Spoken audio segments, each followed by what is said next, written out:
kinds of actions which the Obama regime had brought about to reduce CO2 as a global program.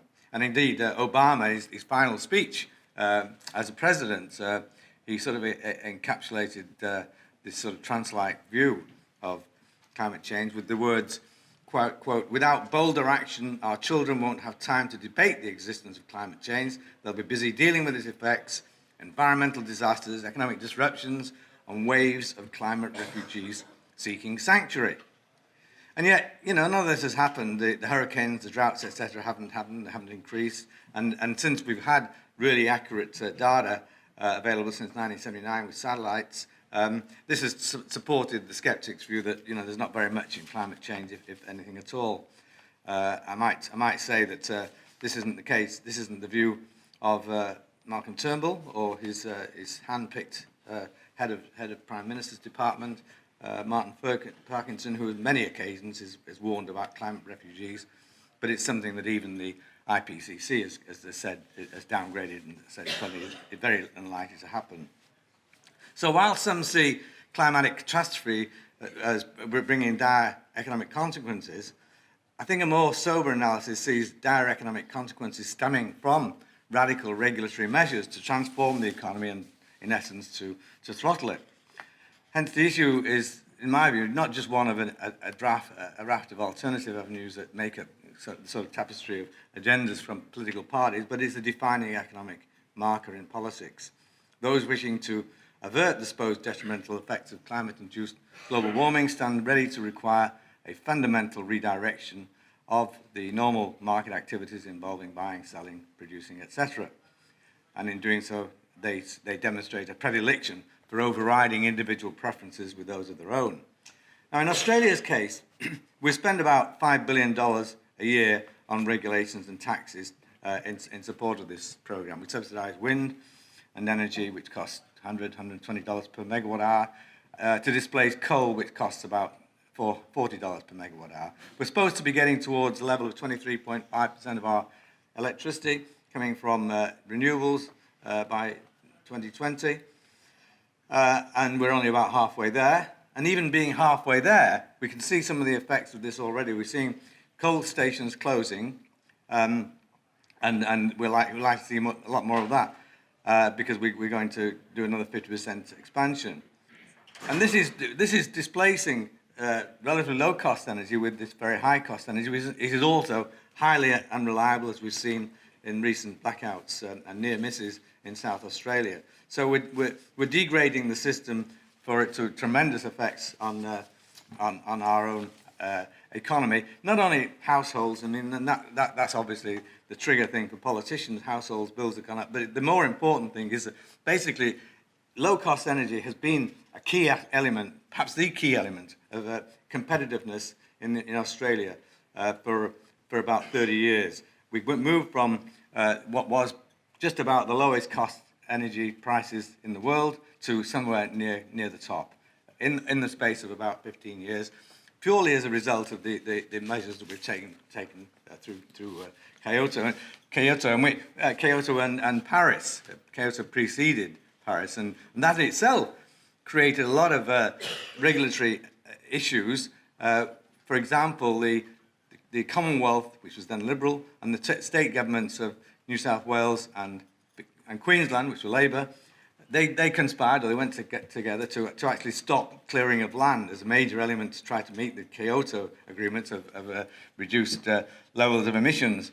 And in doing so, they devalued farmers' land. In one case, land was worth $9 million. It was replanned, and it became worth $2 million. And then the government offered to buy it at $2 million. So they stole his property and offered to buy it at the reduced price. And one of the interesting things on Kyoto is that Canada was faced with the same sorts of issues, and they were failing to meet their Kyoto targets. The Kyoto was at 1997 targets there, but and they could have taken, or were urged to take, the same sort of measures that Australia had taken, but they decided that just wasn't the thing to do, and therefore reneged. So under the Paris Agreement, the Paris Agreement covers 40% essentially of the world's emissions. It does cover the whole of the world's emissions, but the developing countries with 60% are back-end loaded. They don't need to do anything until about 2030, except under the agreement receive about $100 billion in aid. So essentially the focus is on energy, and basically we were to get down to these sorts of levels. The way of doing this is through an international treaty. Of course, if it's a global issue, you've got to use a global means of doing so. And the interesting thing about global treaties is that we've been developing quite a lot of them since World War II, covering things like migratory birds, Antarctica and various things like that. And some major stepping stones in the area towards climate control were taken as a result of acid rain, so-called acid rain, sulfur dioxide, supposed to be a big issue. It basically the governments agreed to reduce their emissions to stop this, which was supposed to be poisoning lakes and forests in Germany. Indeed, what happened since is that people have found that it had no effect whatsoever on these things. So we moved from these various treaties, which were basically voluntary, in a sense, they're voluntary. And we had these intended nationally determined contributions, the voluntary contributions. But the voluntary contributions have a life of their own, and basically it becomes very difficult for governments to actually get out of these.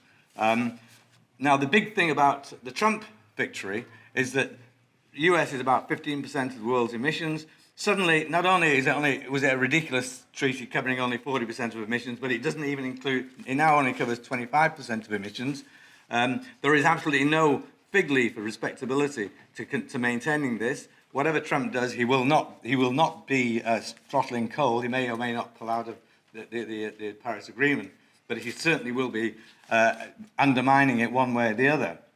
So we now have no possibility of it influencing the climate, even if that was to be considered to be a credible thing to do. And basically, what we're doing in Australia, we're abiding by this continued treaty. We say we've signed it and solemnly signed it. We have a prime minister who believes in all these sorts of things. But so we are pursuing it with even more vengeance than before. But really, there is absolutely no possible reason that it can make any difference to the world. But it will, and is denuding us in terms of a credible, competitive industry policy, and costing a lot of money for no purpose other than some people's ideological view that this will have an effect, and somehow or other Australia, in making a lead like this, will have the rest of the world following, and we'll go to a low carbon emission type economy. But it's costing us a lot of money, and it's something we really need to move out of pretty quickly, because we are seeing almost daily a reduction in the industrial potential of Australia, with first of all, it's seeing the closure of aluminium smelters, which were once considered the jewels of our industrial crown, but more and more in smelting, and more in the higher energy utilizing industries, and it does lead to an impoverization or a very serious reduction in our living standards. And I'm told it's question time now. Thank you.